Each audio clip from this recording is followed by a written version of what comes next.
Hi అండి, అందరికీ నమస్తే. వెల్కమ్ బ్యాక్ టు మన మామ్స్ కిచెన్. ఈరోజు ఈ వీడియోలో ఒక మంచి హెల్తీ రెసిపీతో మీ ముందుకు వచ్చానండి. అదేంటంటే పచ్చి కొబ్బరి బెల్లం కాంబినేషన్లో లడ్డు రెసిపీ అండి.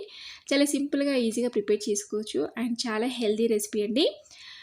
ఈ లడ్డులు కనుక మనం ప్రిపేర్ చేసుకొని పెట్టుకున్నామంటే 10 డేస్ వరకు మనకి నిల్వ ఉంటాయి. రోజొకటికి పిల్లలకి ఇచ్చినా కూడా చాలా హెల్తీ అండి.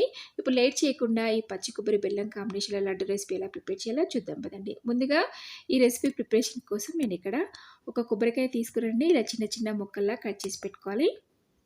ఇలా చిన్న చిన్న ముక్కలా కట్ చేసుకున్న కొబ్బరి ముక్కలన్నీ కూడా ఒక మిక్సీ జార్లో వేసేసుకొని గ్రైండ్ చేసుకోవాలి. ఇలా మిక్సీ జార్లో వేసుకొని గ్రైండ్ చేసుకోవడానికి బదులుగా మనం గ్రేటర్తో గ్రేట్ కూడా చేసుకోవచ్చు. సన్నగా తురుము పెట్టుకొని కూడా ఈ రెసిపీని ప్రిపేర్ చేసుకోవచ్చు. చూడండి, మెత్తగా గ్రైండ్ అయిపోయింది కదా. ఇప్పుడు స్టవ్ ఆన్ చేసుకొని ఒక కడాయి పెట్టుకోవాలి. అలాగే కడాయి కొంచెం వేడైన తర్వాత ఒక 3 టేబుల్ స్పూన్ల నెయ్యి వేసుకోవాలి. నెయ్యి కూడా మెల్ట్ అయిపోయిన తర్వాత ముందుగా గ్రైండ్ చేసి పెట్టుకున్న పచ్చి కొబ్బరి వేసేసుకొని లో ఫ్లేమ్లో రోస్ట్ చేసుకోవాలి.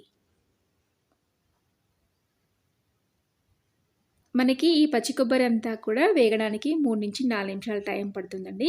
ఇదంతా కూడా లో ఫ్లేమ్లోనే మనం ఫ్రై చేసుకోవాలి, లేదా పచ్చి కొబ్బరి త్వరగా మాడిపోతుంది కాబట్టి ఫ్లేమ్ని లోలోనే ఉంచుకోవాలి.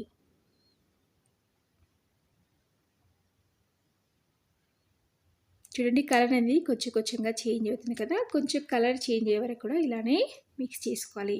చూడండి, కలర్ అనేది చేంజ్ అయింది కదా. నేను ఇందులో ఒక 1 కప్పు కొబ్బరి ముక్కలకి నేను ఇక్కడ ఒక 1/2 కప్పు దాకా బెల్లం తురిమిని ఇక్కడ యాడ్ చేశానండి. ఇప్పుడు ఈ బెల్లం అంతా కూడా చక్కగా మెల్ట్ అయ్యే వరకు మళ్ళీ బాగా మిక్స్ చేసుకోవాలి. మనకి బెల్లం మొత్తం మెల్ట్ అయిపోయి దగ్గర పడే వరకు కూడా ఇలాగే కంటిన్యూస్గా మిక్స్ చేస్తూ ఉండాలి. అలాగే ఇందులో కొద్దిగా ఇలాచీ పౌడర్ కూడా యాడ్ చేసుకోవాలి. ఇప్పుడు మళ్ళీ ఒకసారి మిక్స్ చేసేసుకొని స్టవ్ ఆఫ్ చేసుకొని చల్లారిన తర్వాతే మనం లడ్డూల్లా ప్రిపేర్ చేసుకోవాలి. చాలా ఫాస్ట్గా అయిపోతుందండి. మనం బెల్లం వేసిన తర్వాత ఒక 4 నుంచి 5 నిమిషాల పాటు ఇలా మిక్స్ చేసేసుకుంటే సరిపోతుంది. ఇప్పుడు స్టవ్ ఆఫ్ చేసుకొని చల్లారనివ్వాలి. ఒక 5 మినిట్స్లో మనకి చల్లారిపోతుంది. ఇప్పుడు చిన్న చిన్న లడ్డూలా ప్రిపేర్ చేసుకోవచ్చు. మనకి ఏ సైజులో కావాలంటే ఆ సైజులో ప్రిపేర్ చేసుకోవచ్చు.